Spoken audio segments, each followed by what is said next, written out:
tudo isso é muito sério. E eu acho que o Pablo Marçal só não foi para o segundo turno porque ele cometeu esses prováveis crimes.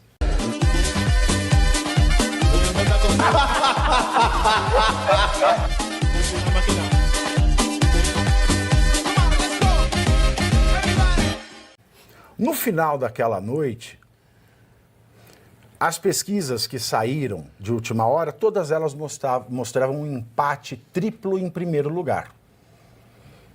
E esse empate triplo em primeiro lugar representou com fidedignidade o resultado das urnas no sábado. No sábado não, no domingo, ontem, dia 6. Ricardo Nunes, com 29,48% dos votos válidos, e Guilherme Boulos, com 29,07%, vão disputar o segundo turno para a Prefeitura de São Paulo. Pablo Marçal teve 28,14% e confirmou a disputa mais acirrada da história da capital paulista desde a redemocratização. Tabata Amaral, que ficou na quarta colocação, ela obteve 9,91% dos votos e avisou, ainda ontem, que vai apoiar Boulos, obviamente ninguém esperava o contrário, no segundo turno. Enquanto Marçal disse que ficaria ao lado de Ricardo Nunes caso o prefeito adote algumas de suas propostas, como a de educação financeira nas escolas. E Ricardo Nunes espera que a maioria dos eleitores de Marçal possam migrar, é claro, para a sua campanha.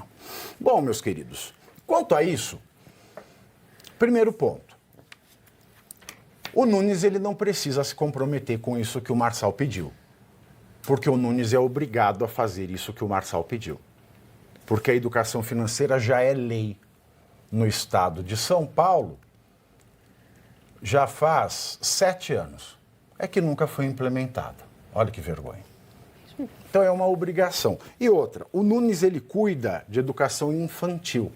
Então dificilmente ele tenha como se comprometer, porque isso é um papel do secretário de Educação do governador Tarcísio de Freitas. E quando eu vejo uma coisa dessa, me entristece, porque mostra que as pessoas não sabem o que o prefeito faz. E nem o que existe no estado de São Paulo. Porque é tudo muito triste. Os vereadores foram eleitos os mais midiáticos possíveis. E eu lembro que na noite de sexta-feira, e é disso que eu quero começar a falar com vocês, o Pablo Marçal publicou nas suas redes um atestado de uma entrada de Guilherme Boulos no ano de 2021 numa clínica chamada Mais Consulta. E nesse atestado o médico dizia que ele deu a entrada acompanhado por uma pessoa que não se sabe quem é. Ele estava com um quadro de, se não me falha a memória, de surto psicótico, ideação suicida, paranoia e um exame que constava nessa descrição, o que é muito estranho, porque estava apenas num atestado e não constava anexado o exame, dizia que ele tinha usado cocaína. Isso foi postado na rede social, né, no Instagram. O que aconteceu depois, no meu ponto de vista, foi definitivo para a eleição de domingo. Porque nós falávamos também na semana passada que, ao lado das pesquisas, nós temos as bolsas de aposta, o Polymarket das eleições. E na sexta-feira, o Polymarket dizia que ou Marçal ia para o segundo turno com Boulos ou Marçal ia para o segundo turno com Nunes. E depois que isso foi publicado, tudo mudou. Por que é que tudo mudou? Tudo mudou porque começou-se a se espalhar esse laudo da cocaína, que é uma coisa que ele tinha prometido mesmo antes de começar as eleições. No dia da convenção que oficializou a candidatura do Pablo Marçal, ele falou para todo mundo que estava ali: tem 2 candidatos a prefeito, o outro nós não sabemos quem é, que usam cocaína, eu tenho papelzinho. Estou só aqui recoletando para vocês se lembrarem. Ali atrás, nós já havíamos dito que, se ele tem esse papelzinho, ele não poderia usá-lo, porque isso é crime. E quando ele foi interpelado a se justificar, quando ficou claro que aquele laudo que ele publicou na sexta-noite era falso, ele trouxe o novo "fumei, mas não traguei". Que foi: não, eu não fiz o laudo falso, eu só publiquei. E o que mais me espantou é que a imprensa brasileira deixou essa resposta ao Léo e não confrontou. Mas você não sabe que publicar somente também é crime? Uhum. Vou trazer aqui para vocês esses dados e eu vou passar para os nossos debatedores, porque isso é uma questão muito séria. Se nós, como analistas políticos de repercussão no Brasil, temos que ter a responsabilidade de mantermos posicionamentos coerentes, se nós dissermos que a CGU cometeu crime ao revelar o cartão de vacinação da Michele Bolsonaro, nós não podemos amenizar um ato que é tecnicamente a mesma coisa, só que com outra pessoa. O nome disso é imparcialidade e isso vocês vão encontrar aqui. Então, é o seguinte: se esse documento for falso, porque um dos advogados da campanha, o Marcelo Tostes, diz que vai mandar fazer outra perícia. Uma explicação muito muito mambembe que ele deu à imprensa ontem, né, antes de votar. Mas se o documento for falso, nós estamos falando aqui do crime de difamação, porque a difamação é você, mesmo que seja verdade, revelar uma coisa íntima e socialmente abjeta sobre a pessoa. Então, a difamação, injúria, calúnia, porque se for falso e o usuário usar cocaína no Brasil é crime, diferentemente da maconha. Então, nós temos calúnia, injúria e difamação majoradas pelo fato delas terem se dado em rede social.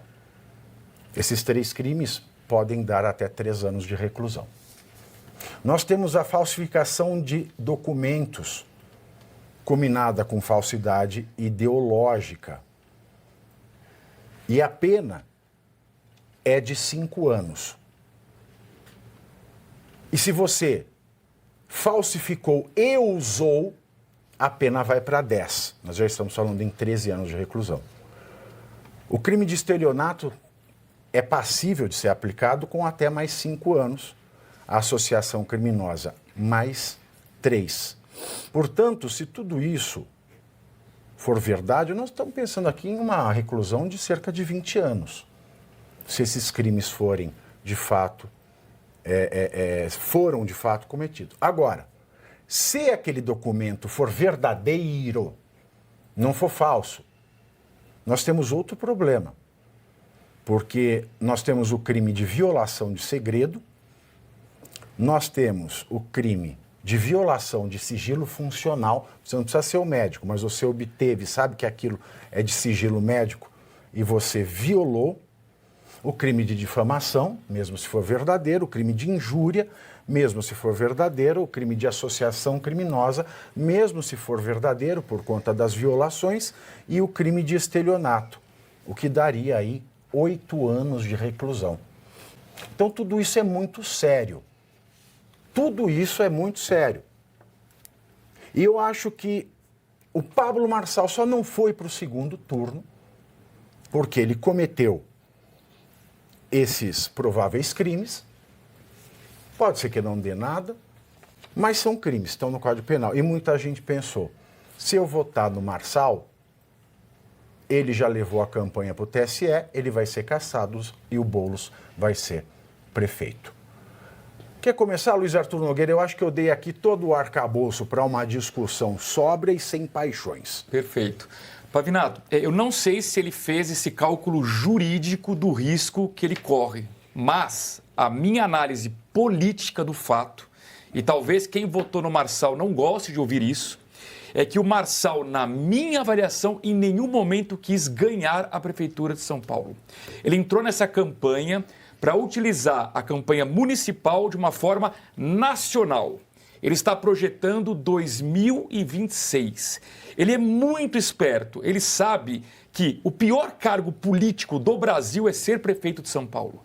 Eu desafio alguém aqui a mostrar um prefeito de São Paulo que saiu bem avaliado e de lá teve um êxito político. Nenhum.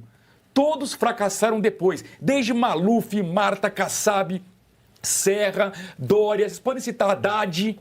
Todo prefeito de São Paulo sai esmagado. Sabe por quê? Porque governar essa cidade é uma maluquice. Você pode colocar o Papa para ser prefeito de São Paulo, que vai ser um fracasso. Então o Marçal não queria ser prefeito em nenhum momento. Ele conseguiu tornar o nome dele nacional. Hoje se fala em Marçal no Brasil inteiro. A cadeirada do Datena foi a melhor coisa que poderia ter acontecido para ele, porque ele ficou conhecido nacionalmente.